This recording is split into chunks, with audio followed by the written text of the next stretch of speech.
Rachel, let's go to something you've written in The Australian today about this Greens candidate, Campbell Gome. If he wins Northcote, this is a lower house seat, inner city Melbourne, it would potentially put him into a position where the Andrews government's in a minority government or a minority alliance with the Greens. He could be a pretty powerful individual. You've had a good look into his background. What can you tell us? Yeah, look, that's true. It's difficult to tell exactly what's going to happen in terms of Victoria's election. News poll on the weekend was pointing to the possible loss of 10 seats for Daniel Andrews. He's got a notional majority of 12 at the moment.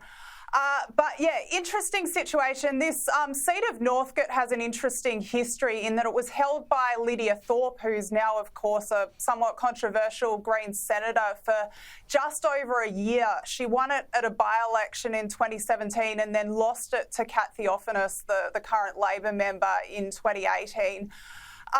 Campbell Gome, who's the Greens candidate, is an interesting character. He's sort of a local school teacher, but also a very proud Extinction Rebellion protester who makes no apology whatsoever for the fact that he's glued himself to buildings.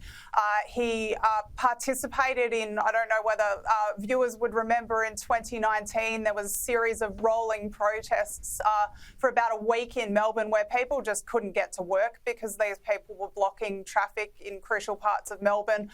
That's something he's very proud of, and I suppose it'll be interesting to see what the people of Northcote make of that.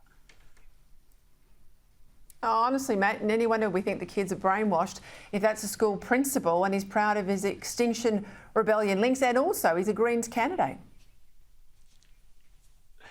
Well, it's an interesting place, Northcote, I've got to say, Peter, and it's probably, if there's one seat in the country where someone with that kind of a record is going to be elected, I reckon Northcote's probably the place. It's a very progressive place, but you know, it's the kind of place where I think those sort of antics are probably accepted. There's certainly parts of this country, closer to where I live, where they wouldn't be tolerated too much at all.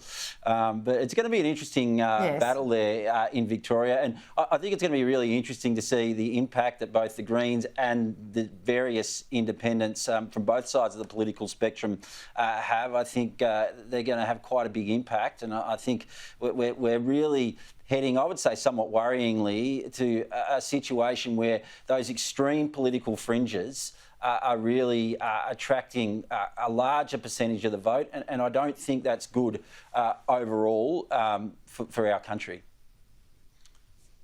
It certainly is not. Matt Cunningham, Rachel Baxendale, thank you.